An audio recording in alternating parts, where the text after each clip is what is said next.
Hi, hello everyone. We are at United Lounge at Newark Airport Terminal A. どないしたん？突然英語喋って。ちょっとね、アメリカンモードになっちゃってね。今回はニューヨークからアメリカ最南端のキーウェストに行ってきます。このニューヨークエアポートの新しいターミナル A のラウンジはマンハッタンを望む席があります。ラウンジパスアメリカ国内線について今回は徹底解説いたしますので最後まで見てね。Stay tuned! 食事はまあまあかな。バナナもらっとこ。私はビールだけでいいわ。今日の座席はファースト？ごめん、アップグレード失敗してとりあえず予約してあった後ろから2番目の席やね。じゃあ早くゲートに行って並ばないと。そう、一番後ろと2番目のオーバーヘッドが使えないことが多いから早めに登場してなるべく座席に近いところに荷物入れておかないとね。座席についてもまた後で詳しく説明しますね。お腹空いてきた。バナナ食べとき。ミールの機内販売してないの？定食の販売は1300マイル以上のフライトで、このフライト4時間かかるんだけど1197マイルで軽食を販売してません。ではここで世界45カ所にあるユナイテッドラウンジ利用法について解説します。ユナイテッドにはユナイテッドクラブとポラリスラウンジの2つがあって、後者は国際線の利用者を対象にしたものなので、今回はユナイテッドクラブのみ利用できます。国内線でのユナイテッドクラブの利用条件は、ユナイテッドクラブの会員、ワンタイムパスの保持者、スターアライアンスゴールドの会員のいずれかになります。もう少し詳しく言いますと、1番の場合は年会費が$750かかるので、年間13回以上利用する人は元が取れる計算になります。2番のパスは$59で購入可能なんですが、アメリカのユナイテッドカードに入っていると毎年2枚付与されています。日本はどうなるかよく知らないですけど。3つ目のスターアライアンスコールドメンバーシップというのは、ユナイテッドのメンバーは国内線では利用できないので、例えばアナとかシンガポールのゴールドメンバーだったら利用できます。成田とかヒースローのラウンジがすごくいいですよ。嘘こねてるやん。着いたで。よう寝たわ。トイレ行ってくるわ。私も行く。はい、バゲージクレームのところに降りてきたら、もういきなりレンタカーのカウンターがありました。ハーチとダラが一緒になってんの？しかもお姉さん一人しかいないし。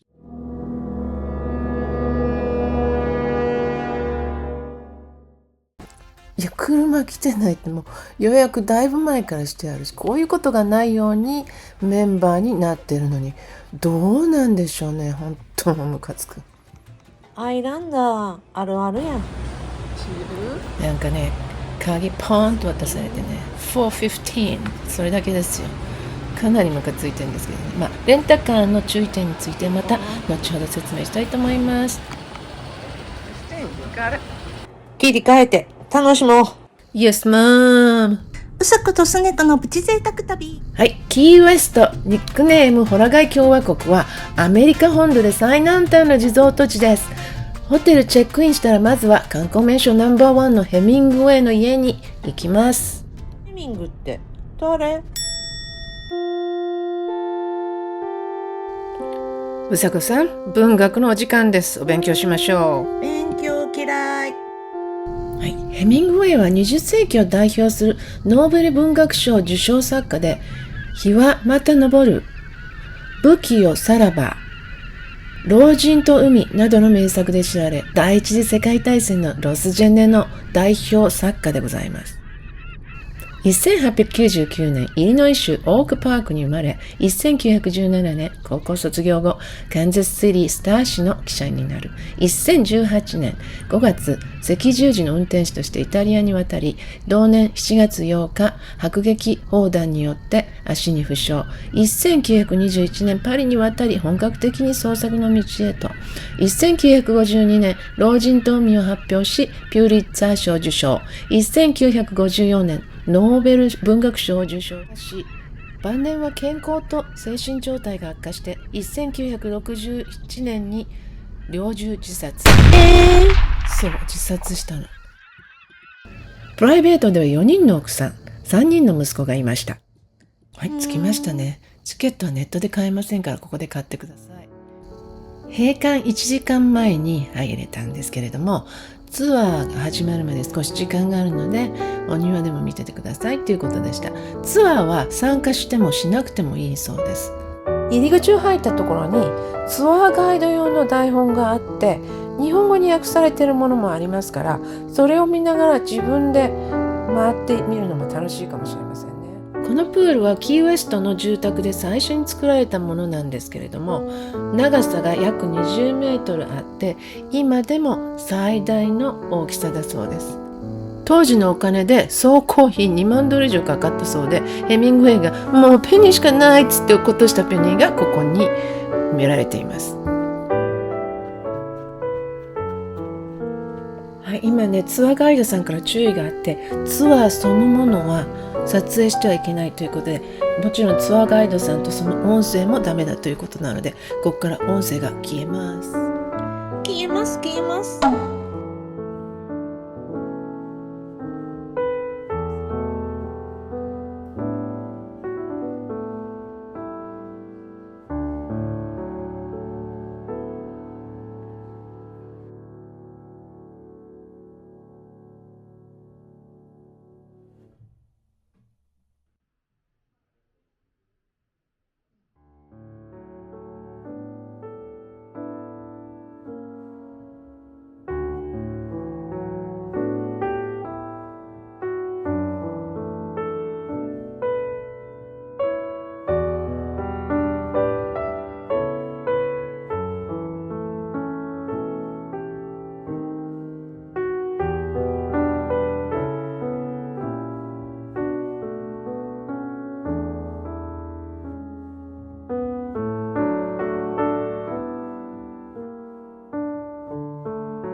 猫何匹いるの？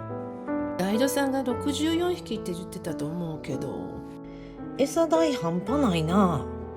ほんま癒されるけどな。猫アレルギーの人にとっては大変な場所やな。うさことすねこのプチ贅沢旅。で、次どこ行くの？ライトハウス行く予定だったけど、もうクローズしてるから、メインストリートのドバルストリートを散策しながら、じゃあ米国国内線の予約方法を説明しますね。今回は国内線のファーストはあんまり特別感がないので、スキップしてエコノミーにフォーカスしますね。ほんま、国際線に比べたら狭いわ。例えばこんな感じでユナイテッドのサイトに入って検索してみますね。来ました。左から全く変更ができないエコノミー、一部変更ができるエコノミー、そして全額返金できるエコノミーの3つになりますね。日経より分かりやすい。割と単純。でも高い。ちょっと高いエコノミープラス席ですが、バルクヘッドと非常口の座席には注意が必要です。足の長い方にはおすすめなんですが、バルクヘッドと言われるこの最前列は前に座席がないので、すべての荷物をオーバーヘッドに収納しなければなりません。そしてモニターやテーブルの出し入れが面倒なんです。CA さんやってくれないの？消えちゃうからな。泣きそうな顔して頼んだらやってくれるかも。よう知らんけど。この座席用でブルーのところが若干広い席になりますね。あと非常口の座席は緊急時にお手伝いできることが条件なので、英語が十分に理解できて体力のある方以外は避けてください。とはいえ足を伸ばせるのは気持ちがいいので、私は携帯のフットレストを持参してここに座ることがあります。あれな、40秒で膨らむやつ。そう、一瞬でピヨヨヨヨー言って膨らんでんな。もうゲームチェンジやね。救世主やね。めっちゃ便利やね。概要欄にリンク貼っておきますね。そして万が一のためにパスポート、携帯、財布などを入れられるポーチにまとめて身につけて、防寒具をいつでも着れる状態にしておくといいと思います。アメリカの飛行機、冷凍庫みたいに寒い時ある。 CA さんも寒いみたいで、ダウンジャケット着てサービスついてる時あるで。席に一切こだわりのない人は追加料金のない後部座席を予約すると一人で一列使えるラッキーなこともあります。ただ席が空いてるからといって席を勝手に変わってはいけません。客室乗務員の許可を必ず取ってから移動してください。座席によって料金が違うので、予約した席より高い席へ移動した場合差額が請求されますよ。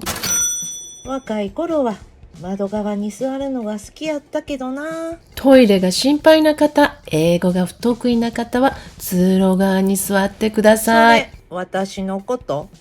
それから絶対直行便にしてや。乗り継ぎ迷子になわるかる。アメリカの空港めちゃくちゃ広いからね。あとね、格安サイトで買う場合は制約がすごく多いので気をつけてくださいね。気をつけないと荷物とか預けられない時ある。そうそう、超過料金取れるやつな。うさくとすねかのプチ贅沢旅。ここって鶏すごいやろ。奈良の鹿みたいに堂々と道歩いてるわ。19世紀後半からキューバ人が統計用に持ち込んでどんどん増えたら統しい。計、伊勢神宮から移住してきたかと思う。ないない。増えすぎて餌やりしたら罰金取られるらしいから気をつけような。ほんま？じゃあ、ホラ貝食べに行こう。ホラ貝って山伏の修行に使うあれ？英語ではコンと言って、カリブ海では衣をつけて揚げて食べます。美味しいの？ちょっと銀だこ。ああ、たこ焼きを揚げたみたいな。とりあえず座ろう。何飲む？あ、マーガリータ頼んだわ。乾杯。じゃあホラ貝頼もう。残念なお知らせがあります。この店ではもうホラ貝を提供していませんでした。ホラ貝やってないって言われてちょっとショックやったけど、思わずチップス頼んでしもたわ。ええんちゃう？ウェイターのお兄さん親切でかっこよかったし許す。うさくとすねかのプチ贅沢旅。さっきのお店でおすすめのこのキッチンカーにやってまいりました。ハロー。なんて？日本から食べに来ました言ったら1個味見していいよってくれたよ。あ、もうできたよ。サンキュー。ソース4種類ありますよね。どう？美味しい。でもちょっと脂っこい。銀だこやろ。ああ、確かにちょっと懐かしい味かも。実はこの後料理教室に行くんだけど、その前に大変重要なアメリカ国内線のお知らせがあります。うさくとすねかのプチ贅沢旅。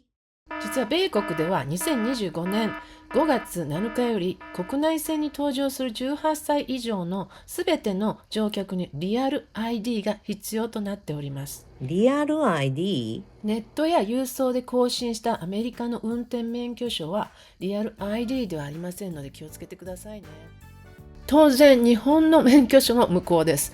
ですから日本人はちゃんと日本のパスポートを持って搭乗するようにしてください。これ国内線の話ですからね、国際線じゃないですからね。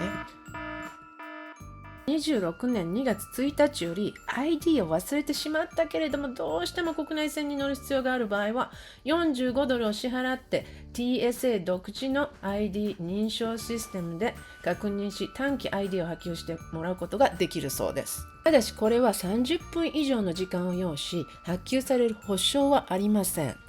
もし忘れたらどうする？これトライする？微妙。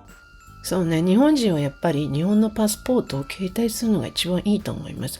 それから永住している人は必ずグリーンカードも持ち歩くようにしましょお腹すいた。う。夕ご飯はお料理教室で食べることになってるから。はい、ちょっとビデオが長くなってしまったので、これから行くお料理教室、観光名所、レストラン、ナイトスポット、レンタカー利用法などは次のビデオで解説したいと思います。最後まで見ていただきまして本当にありがとうございます。 Thank you for watching everyone. チャンネル登録よろしくお願いします。